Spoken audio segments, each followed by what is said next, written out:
2020, meron po ako nabasang article na inaprubahan ni dating President Rodrigo Duterte ang pag-purchase ng breath analyzer at speed gun worth 330 million. That was in 2020. Pero noong 2021, 17 units lang po ang na-purchase ng breath analyzer. Ibigay sa inyo?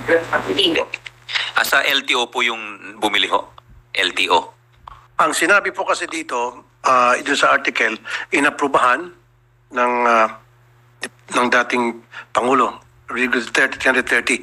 So, ilang units ang napunta sa PNP? 17 units lang out of the 230 million. Wala daw silang natanggap, Your Honor. Wala kayo natanggap. Nasa LTO daw ho yun. Maging yung 17 units na napunta raw sa crime lab.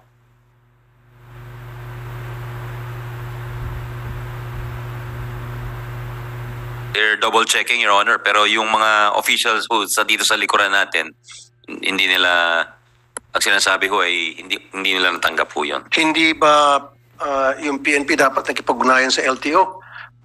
Kasi dapat trabaho po yun ng PNP, especially na HPG, na gamitin yung breath analyzer test para tugisin itong mga drunk drivers sa ating mga kalye. Lumabas na meron pala. Okay, ito po, meron They're double checking, Your Honor, pero ang sabi sa amin is nagkaroon sila ng pag-uusap sa LTO in preparation, pero hindi yata they've received the verification from the ito po, the crime lab. Wala daw ho silang natanggap. Resolution number 2011-407-8, total cost is 448,481 lang for breath analyzer test. Mababa, kaya nga nawawala po. So siguro ito yung dapat hanapin natin, 330 million, sana punta sa LTO ba lahat? Ang napunta lang po sa PNP, 17 units. So I need to know kasi bakit ko po na-raise to Mr. President, Your Honor, palagi na lang po ako nakakatanggap ng reklamo sa aking programa na may mga nakakasagasa na mga nagmamaneho ng kotse na sila po ay lasing. And recently, meron pong isang pamilya, si tatay, si nanay, at 3 anak na wipe out dahil sa isang drunk driver. It could have been prevented. Kung meron tayong mga pulis na rumoronda, naghahanap ng mga nag-violation ng speeding law natin, mabibilis ang takbo, pinapara, and then sinusubuan ng breath analyzer kit. Napigilan sana to. They will help try to monitor these situations, Your Honor, that you're mentioning. Pero wala ho talaga silang natanggap po, Your Honor, na breathalyzers or equipment. Siguro, Mr. President, Your Honor, hanapin natin to. Very important to, 230 million breath analyzer test at hindi po nagagamit. Saan napunta to? And almost on a regular basis, nakabalita tayo ng mga lasing, nakasagasa, ng mga motorista, mga pedestrians, at namamatay dahil sa kalasingan ng pagdadrive, patay yung mga biktima. And like I said, itong recently, kung meron sanang breath analyzer gadget, yung mga pulis natin, HPG, na napigilan sana ng paksidente. Ang tanong ko lang, meron ho ba kayong rumoronda ng mga pulis sa gabi para i-monitor po yung mga sasakyan sa kalye nang sa gayon mapigilan po natin yung pagmamaneho ng lasing ng sino man, especially those people coming from the nightclubs. Kasi po sa ibang lugar, sa ibang bansa, nakaabang po malapit sa mga bars, disco, yung mga pulis. Ito lang so silang mga roving patrols as part of the police visibility effort, Your Honor. Meron na ubang nahuli ating mga pulis na mga drunk driver? At kung meron, ano pong nangyari sa mga kasong yon? At bigyan po ako ng listahan. Ilan na po ang nahuli? 1 peraso, 1,000, 1 milyon, 1 bilyon. Gaano kayo karami na? Meron po silang mga nahuli. They will furnish a report to you, Your Honor. Pwede ba malaman? Mga ilan kaya? Kada araw? Kada linggo? Kasi every single day, meron po nagdadrive dyan ng lasing, and I would probably say every week, base po sa mga natatanggap kong reklamo, ito po yung reklamo lang tatanggap ko, yung iba hindi nagreklamo. Every week, meron pong nasasagasaan ng mga drunk driver. Yeah, they're calling up the department in charge of that, Your Honor. They will get the data for you. Opo. At ang gusto ko po sana mangyari, from now on, meron pong mga pulis na nakasakay sa mobile car na rumoronda, naghahanap ng mga drunk driver. Yes, Your Honor. Okay. And kadugtong dyan, siyempre pag naghanap kayo ng drunk driver, ayoko naman na pagpipestahan niyo po yung mga motorista sa ngalan ng paghahanap ng drunk driver and then kukutungan. Siyempre, ayoko yan. Diba? Kumbaga, bibigyan ko kayo ng hanap buhay para kayo po'y kumita sa pamagitan ng kotong. That's why, idudugtong ko yan sa body cam. Dapat lahat ng operatiba sa kalye, hindi kayo lalabas ng kalye nang walang body cam. Two-way din purpose yan eh. Protection sa mga turista o kinukumpranta ng mga polis, protection din sa mga polis. So, ilan ho bang body cam meron ang PNP ngayon? 2,756, Your Honor. 2,756? Yeah. Ilan ho ba ang operatiba ng PNP? Field operatives? The needs of the PNP are 40. Na-discuss ho to nung nag-interpret ho si Minority Leader at ulitin na lang ho natin. 45,000 po yung pangangailangan nilang body cameras.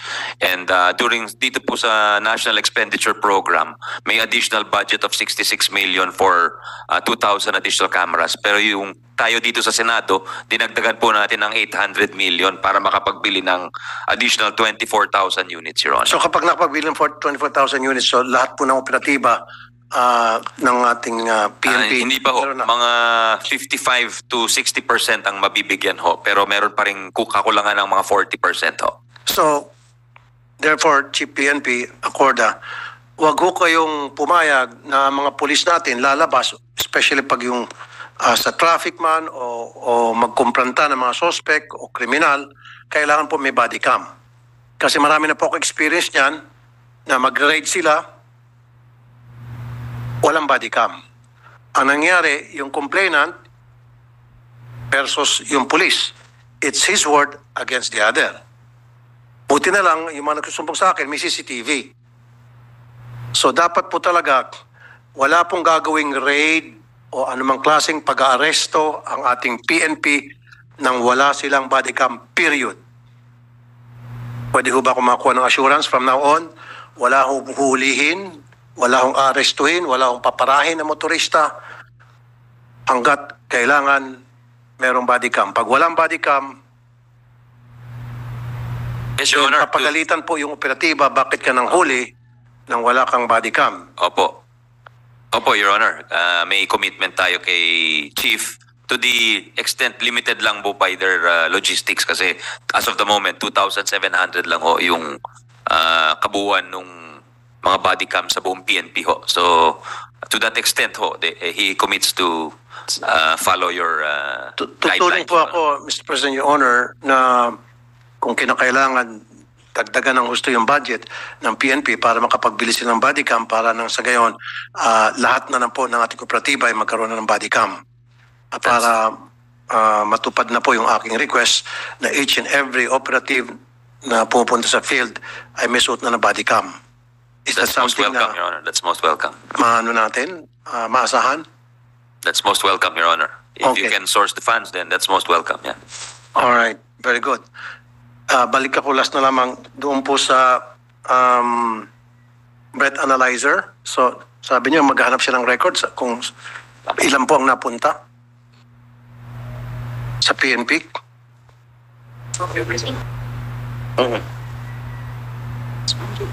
And then apprehend library. About this Medyo mahirap there's a lot of numbers. Which are the relevant numbers, guys? Tested 400. Meron po tayong data, Your Honor, but it's not from the police. It's from the LTO. It's from the LTO kasi sa kanila ho talaga yung breathalyzer. So yung alcohol, nakatest ho sila ng 515 people. This is the period of January to December of last year, Your Honor. Dun sa 515 na tinest, negative ho yung 66 pero positive ho yung 449. Yung 66 na negative, siguro naglagay yun. Kaya ang sinasabi ko, dapat meron pong body cam. Hindi kayo magte-test ng isang suspected drunk driver sa kalye nang walang body cam. Kasi nga po, that will be a source of corruption. Kaya kung ako tatanungin, Mr. President, Your Honor, ang pulis lang dapat ang may karapatan na gumamit ng breath analyzer test. Because they are the ones only allowed na magkaroon ng body cam. Ang LTO ata, LTO Traffic Enforcers, wala ata silang body cam. I will check on that, Your Honor. I'm not sure. But this data I just relate to you, Your Honor, is data from the LTO kasi wala ho talaga silang Tama, breathalyzers. Mr. President, Your Honor. Kaya nga yung sinasabi ko, dapat yung paghuhuli ng mga suspected drunk driver ng isang personnel ng PNP man yan o LTO, may kaakibat na body cam para maging maayos yung trabaho. Katulad yan, may sinabi kayo na mina-apprehend na 566 ang negative. Baka yung 66 naglagay yun. O, di ba, nakalusot. Kaya nga, ayoko rin na maging source of corruption yung breath analyzer test. Pagpipestahan ng mga kutungerong enforcer, ikita sila ng dahil sa breath analyzer test. Kaya nga dapat kung tatanungin, Mr. President, Your Honor, ang PNP lang dapat ang allowed dyan. At siyempre, hindi kayo magte-test ng mga lasing using the breath analyzer test kung wala kayong body cam to avoid corruption. So, maybe, Mr. President, Your Honor, I will pass a resolution in aid of legislation. Ipatatawag ko po yung LTO para magpaliwanag kung saan napunta yung 330 million na inaprubahan for breath analysis test kasi sabi ng PNP napunta raw sa LTO. So dapat yung LTO pumunta rito, magpakita ng dokumento saan napunta yung breath analyzer test. Yung mga yun. At wala naman ako nakikita ng mga taga-LTO personnel nandyan sa kalye na nakaabang ng mga drunk driver o sa gabi, rumoronda. Wala eh. Ang alam ko, yung mga taga-LTO nakaabang sa mga toll plaza o nakaabang sa mga probinsya na kung saan dumadaan yung mga truck para kumotong ng mga truck driver. Yung mga flying squad na mga taga-pati LTO na pasama tuloy dito. Your Honor, with your permission, there is new data from the PNP. This is the PNP data naman ho. Yung kanina, LTO data ho yun. Ngayon ho, merong there are 146 cases of of drunk and drugged. So kasama po drunk and drugs. 140 cases? 146, Your Honor. Na ano po nangyari dun sa 146 cases? Violations. Violations. Sila ho ba ay Violations. Apprehended ho. Apprehended. nagtanggalan ho ba silang lisensya at sila ho ba ay nakulong? Kasi meron tayong mahigpit na anti-drunk driving law na dapat yung lisensya ay ma-revoke Ano nangyari dito? at makulong pa nga. Kinasuhan ho. Lahat to kinasuhan or may citation ho. Pagdating ho naman sa kanilang mga lisensya, nire-refer ho sa LTO dahil wala silang kapangyarihan na kunin yung lisensya or yung LTO ang may jurisdiction dun sa lisensya nila. So pero sinight nila, yeah. No, kapag ang proper procedure, kapag nahuli ng ating pulis ang isang driver na lasing, may karapatan ang ating PNP na kumpiskahin ang lisensya. That is the protocol. Kasi kung hindi mo kumpiskahin yung lisensya, that means kinukondon mo yung kanyang pagiging isang drunk driver. Dahil kapag pinabayaan mo lang, hawak pa rin yung lisensya niya and then you let him go and file a case against him, then the following day, he can still drive. Yung license. At lasing na naman, who knows, baka sa pangalawang araw, makapatay na siya. Yes, Your Honor, they're checking if they, in these cases, kinumpis ka po yung mga lisensya. They're just checking on that. Kasi yung present nilang data sa akin, it only shows the number of Dapat incidents. Under sa RA 10586, agad-agad revoke yung license. And then masampa ng kaso.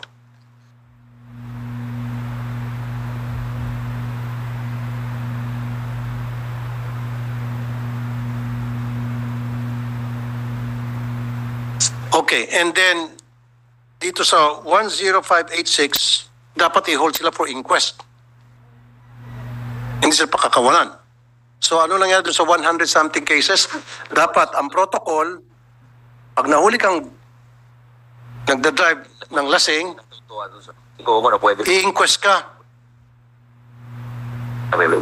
And then yung lisensya mo, i-hold. Ibibigay sa LTO para i-revoke ng LTO.